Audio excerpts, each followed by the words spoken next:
السلام علیکم ورحمۃ اللہ وبرکاتہ نحمده ونصلی علی رسولہ الکریم اما بعد۔ آج کا سبق سن لیجئے۔ آج کے سبق کی سرخی ہے حضرت خبیب کا زبردست قصہ۔ اب سنیے، کچھ بندے اللہ کے ایسے ہوتے ہیں جو اللہ تعالیٰ کو پسند ہوتے ہیں، وہ اللہ پر قسم کھاتے ہیں، اللہ ان کی قسم کو پوری کرتا ہے۔ انہی میں حضرت خبیب بھی تھے۔ جب مشرکین مکہ نے ان کو قتل کا ارادہ کیا اور وہ بالکل سامنے کھڑے ہیں، تلوار لگنے والی ہے، تو جان دینے کے لیے تیار ہوئے۔ او ہو، کیا لوگ تھے، کیا لوگ تھے، کیا لوگ تھے۔ آدمی مرے تو ایسا مرے کہ اس کے مرنے پر آسمان اور زمین بھی روئے۔ ایسا بن کے نہ مر کیا آسمان اور زمین اور چارپائی جو ہے بددعائیں دیں، اچھا ہے مصیبت ٹلی۔ نہیں، ایسے لوگ تھے، وہ مرتے تھے تو زمینیں بھی روتی تھی، وہ مرتے تھے تو جانور بھی روتے تھے، وہ مرتے تھے تو مسجد میں جس جگہ پر وہ نماز پڑھتے تھے وہ جگہ بھی روتی تھی، مسجد بھی روتی تھی کہ یہ آدمی چلا گیا۔ خبیب انہی میں تھے۔ جب بالکل سولی پر چڑھا، جب بالکل مرنے کے قریب آئے تو اس نے کہا کہ اے اللہ، میں تیرے پاس آ رہا ہوں، تو تیرے نبی کو میرا سلام کہہ دینا، تیرے نبی کو میرا سلام کہہ دینا۔ بس وہاں انہوں نے یہ دعا مانگی، دعا عرش سے ٹکرائی اور جبریل داخل ہوئے مدینہ منورہ، اور جہاں حضور صلی اللہ علیہ وسلم تھے، اور جبریل نے کہا خبیب اللہ کے پاس جا رہے ہیں اور آپ کو سلام کہہ رہے ہیں۔ او ہو، عرش والا سلام پہنچا رہا ہے۔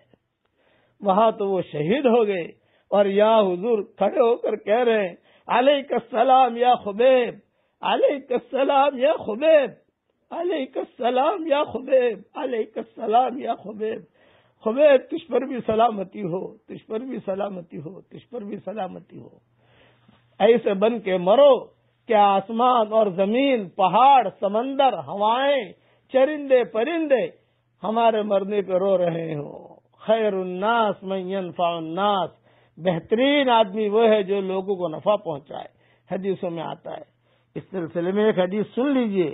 ایک بار حضور صلی اللہ علیہ وسلم نے فرمایا، خدا کے بہت سے بندے جن کی ظاہری حالت نہایت ہی معمولی ہوتی ہے، بال پریشان اور غبار میں اٹے ہوئے، کپڑے معمولی اور سادہ ہوتے ہیں، لیکن خدا کی نظر میں، اللہ کی نظر میں ان کا مرتبہ اتنا بلند ہوتا ہے کہ اگر وہ کسی بات پر قسم کھا بیٹھیں تو اللہ ان کی قسم کو پورا فرما ہی دیتا ہے۔ اس قسم کے لوگوں میں سے ایک برا ابن مالک بھی ہیں۔ یہ حدیث ترمذی میں ہے۔ یہی برا ابن مالک جب ان کا انتقال کا وقت قریب آیا تو انہوں نے اللہ سے دعا مانگی۔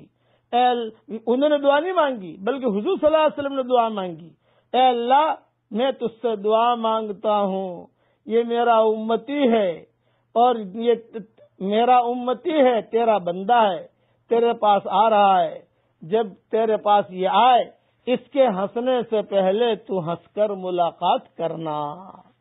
بس یہ دعا قبول ہوئی، اور جب یہ پہنچے تو اللہ نے ہنس کر ملاقات کی۔ تو ہم بھی جب دنیا سے جائیں تو ہمارے ہنسنے سے پہلے اللہ ہم سے ہنس کر مل رہا ہو، ایسے بن کر آدمی مرے۔ آج ہماری زبانوں نے گھروں کو آگ لگا دیا، آج ہماری زبانوں نے گھروں کو اجاڑ دیا، آج ہماری زبانوں نے مجمع ختم کر دیے، آج ہماری زبانوں نے کیا کہوں دینی مجالس میں بھی آگ لگا دی۔ اللہ تعالیٰ اچھا بولنے کی، اچھا سوچنے کی ہم سب کو اللہ توفیق عطا فرمائے۔ اب پڑھ لیجئے میرے ساتھ، اللہم انی اعوذ بک من عمل الشیطان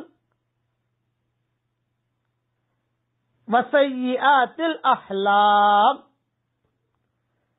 اے اللہ، میں شیطان کی حرکتوں سے اور برے خوابوں سے تیری پناہ چاہتا ہوں. جسے برے خواب آتے ہوں یہ دعا پڑھنی چاہیے. یہ دعا میں نے میری کتاب اللہ کی پناہ صفحہ 225 دعا نمبر 137 اور منزل نمبر 7ویں منزل سے میں نے لی ہے. اوپر کے حوالے وہاں لکھ دیے ہیں. اب اللہ کرے امیجز بن جائے تو ٹھیک ہے، امیجز نہ بنے تو میری کتاب اللہ کی پناہ لے لو. وہاں مومن کے ہتھیار کے ساتھ ہی لگی ہوئی ہے، اس میں یہ دعائیں آپ کو مل جائے گی. اللہ تعالی ہم سب کو ایسا بنائے کہ اے اللہ ہم جب دنیا چھوڑ کر تیرے پاس آئیں، ہمارے ہنسنے سے پہلے آپ ہنس کر ملاقات کر رہے ہوں تو اس کی غیب سے صورتیں اور شکلیں پیدا فرما. آمین آمین. اللہ تعالی اور یہ جو میں نے حدیث بیان کی کہ اسی قسم کے لوگوں میں سے ایک برائے ابن مالک بھی ہیں، یہ حدیث ترمذی میں ہے. اللہ تعالی ہم سب کو عمل کرنے کے توفیق عطا فرمائے. آمین. وآخر دعوانا ان الحمدللہ رب العالمین.